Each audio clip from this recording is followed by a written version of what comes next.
Bonjour à tous, moi c'est Agathe et je suis en deuxième année de BTS en option hébergement et ça fait actuellement 3 ans que je suis à Sainte-Anne parce que j'ai fait une mise à niveau avant d'entrer en BTS.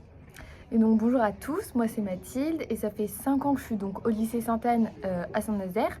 Donc mon parcours c'est en fait un bac STHR et ensuite donc là je suis en BTS donc deuxième année du coup et j'ai pu partir donc en stage avec Agathe en Erasmus pendant 3 mois du coup à Séville en Espagne et ça a été accompagné grâce à l'équipe Erasmus Etche donc du lycée. Voilà, donc on a été placées toutes les deux cette année, d'avril au mois de juillet 2024 dans l'hôtel Alfonso XIII qui est un hôtel 5 étoiles en plein cœur de Séville. C'est vraiment un hôtel très connu, toutes les personnalités qui viennent à Séville viennent vraiment dans cet établissement. Et donc on a été 2 semaines mises au poste de femme de chambre. Comme ça on connaissait un petit peu plus le personnel, comment est organisée les chambres en général. Et comme ça après les 11 autres semaines on a été avec la gouvernante générale et les autres gouvernantes. Et on nous allait vraiment laisser pas mal de responsabilités pour checker les chambres. Enfin vraiment on a eu pas mal de responsabilités toutes les deux. Il faut savoir qu'on a toujours travaillé ensemble. Donc Erasmus, ça nous a apporté à la fois le côté de l'apprentissage de la langue, parce qu'en espagnol, vraiment toutes les deux, on a vu notre niveau s'améliorer. Et en plus, il faut savoir qu'on avait une bourse, donc grâce à Erasmus, pour pouvoir partir, qui nous a permis à la fois de payer notre logement et de pouvoir faire d'autres activités à côté.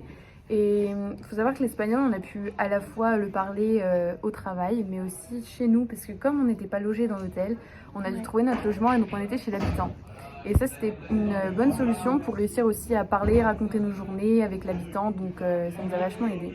Et du coup, on a pu aussi apprendre la langue en faisant nos visites culturelles qu'on a pu faire. Donc en fait, sur toutes nos journées, on faisait à peu près du 9h, 17h, enfin ça dépendait des jours.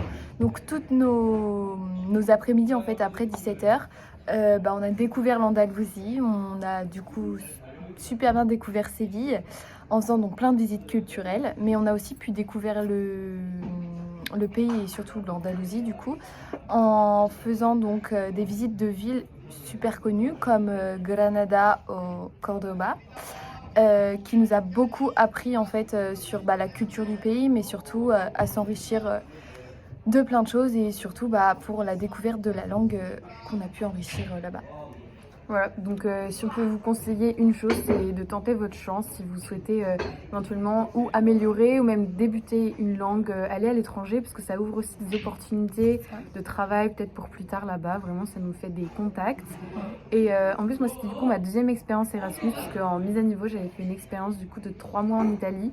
Donc là maintenant j'ai eu aussi mon expérience en Espagne et si on peut vous dire une chose, c'est vraiment d'y aller. Allez-y, tentez votre chance. Et sans avoir peur parce que moi c'était ma première expérience donc j'étais forcément un peu plus réticente sur le projet.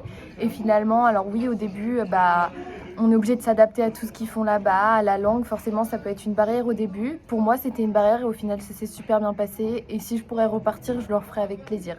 Donc n'hésitez pas à y aller.